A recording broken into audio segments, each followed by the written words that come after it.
7 miliar ini sudah terjadi perbedaan. Coba kalau nanti penduduknya sampai 10 miliar gitu. Ya, penduduk dunia 10 miliar begitu. Maka begitu konsumsi akan naik terus, produksi ininya semakin turun begitu. Nah, itulah tantangannya, ya. Ini yang di Indonesia aja kita lihat nih tahun 80 sampai 2018 ini. Konsumsinya tuh naik gitu dia, naik turun naik, tapi trennya tuh naik nih dari sini naik terus. Kenapa? Karena jumlah penduduknya semakin banyak, ya kan? Jumlah penduduk semakin banyak, maka konsumsi energi juga semakin banyak, begitu. Ya. Nah, sama halnya dengan dunia, begitu. Ya. Di dunia konsumsi apa namanya biofuel, kemudian natural gas dan hidrogen, gitu kan? Ini trennya naik semuanya nih, Bapak Ibu adik-adik, gitu ya. Sampai tahun 2050 itu naik terus, begitu. Ya, nggak ada eh, kurang-kurangnya begitu ya. Oleh karena itulah begitu maka ya karena konsumsinya itu naik maka harus ada alternatif. Kalau mereka habis gimana Pak? Tadi udah di atas sudah saya paparkan ya kan. Nah, maka dari itulah ini jenis-jenis yang apa namanya termasuk bioenergi tadi, begitu ya, gas, etanol, diesel dan sebagainya, begitu kan? Itu apa namanya prospeknya bagus sekali. Nah, dari sini saja jelas sekali, ya kan? Bioenergi tadi itu baru memakai tahun 2025 loh nih, baru 17%, begitu, ya. Belum apa namanya, belum optimal, begitu. Jadi artinya potensi masih besar. Kenapa kok belum belum optimal, Pak? Tenaga ahlinya belum ada, gitu loh, ya. Apa namanya, tenaga ahlinya belum ada, belum banyak. Loh ini Pak, saya kan sudah sekolah di rumput laut ini dan sebagainya. Ya baru berapa begitu. Ya, itu contohnya adalah seperti itu, begitu. Oke, ini pemanfaatan di bidang transportasi seperti itu kita lihat, ya kan sekali lagi ini gambar sudah jelas, ya kan? Nantinya pom bensin seperti ini atau apa namanya, minyak yang untuk ke pesawat dan sebagainya itu berasal dari bioenergi ini begitu ya. Si dari rumput laut atau yang dari mikronya begitu. Ya, sekarang saya akan bahas sedikit aja yang dari makronya gitu. Ya kan? Biofuel sangat populer ya, ada dikatakan bioetanol dan biodiesel di Indonesia ini. Ya kan? Biodiesel ini terbuat dari jagung. Nah, sekali lagi, ya kan? Jagung, gandum dan sebagainya gitu. Tapi yang dari rumput laut belum banyak, Bapak Ibu dan adik-adik. Ya, sekali lagi ini belum banyak. Sama halnya dengan biodiesel, masih dari minyak sayur, begitu kelapa sawit dan sebagainya, begitu, ya. Bayangin saja kalau misalnya dari kelapa sawit itu dikonsumsi jadi biodiesel, ya kan, maka begitu, ya kan, tanah-tanah atau lahan-lahan yang sekarang ini alami dirubah menjadi kebun kelapa sawit. Meta dede akeh sebatu. Atau enggak dengar di satu orang pun bisa, yang penting sudah absen.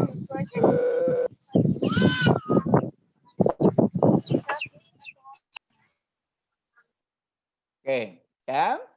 Nah, apa namanya, orang asing aja begitu sudah mengkonsumsi, begitu sudah mengatakan bahwa the food of the future is going to come from fruit like or from apple, wheat, and etc. Begitu, ya. Atau dari vegetable sayuran yang dapat difermentasikan, begitu. Ya. Di sini pun begitu orang tadi begitu masih ada peluang yang dari seaweed begitu belum disebutkan. Oleh karena itu sekali lagi potensinya luar biasa.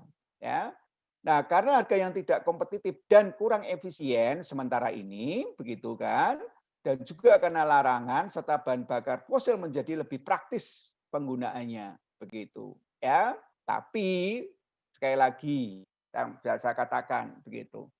Kalau nanti ini tren konsumsi minyak dari fosil tadi itu semakin menurun, semakin menaik, sedangkan produksi semakin menurun, pasti akan dicari peluang atau kesempatan yang dari lainnya, begitu. Ya.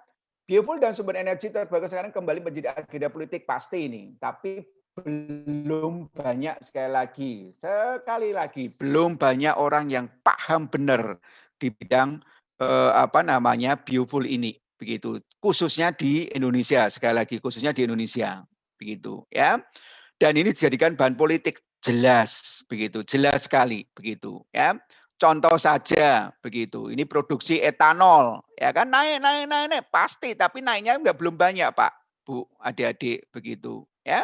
Karena dijadikan apa namanya bahan polemik tadi di politik tadi. Ngapain kita produksi apa namanya rumput laut yang mahal dan sebagainya. Padahal kalau memproduksi energi dari rumput laut begitu jelas sekali lagi bebas dari lingkungan, wong tinggal tanam perairan yang begitu luas 2/3 dari apa namanya perairan di dunia ini adalah berisi air laut tuh ya. Itu satu contoh adalah kayak gitu. Nah, tapi orang yang produsen atau katakan juragan-juragan atau katakan owner-owner kilang dan sebagainya, oh nggak usah susah. Kalau kita mengambil energi dari rumput laut, sudah dari minyak aja, tinggal ke bor aja gitu. Ya kan itu artinya perang tadi, politik tadi, begitu. Siapa yang menang begitu. Nah, tinggal itu aja begitu. Kalau yang menang yang menggunakan bioenergi ya beda lagi. Tapi kalau yang menang pakai fosil karena masih mudah dan sebagainya masih cukup banyak katanya begitu ya, mereka yang apa namanya, yang menang begitu ya. Dan ini begitu produsen, bioetanol dunia ya. Indonesia belum ada.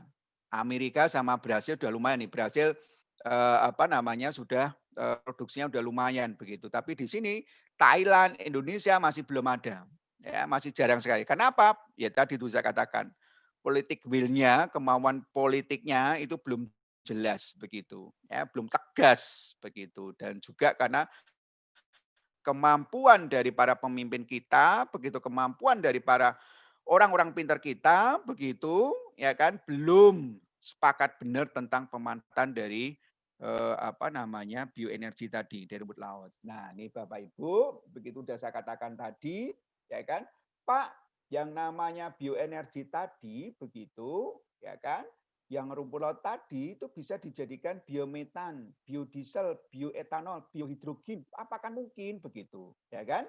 Kalau kita mau ke sana, mau belajar ya mungkin aja.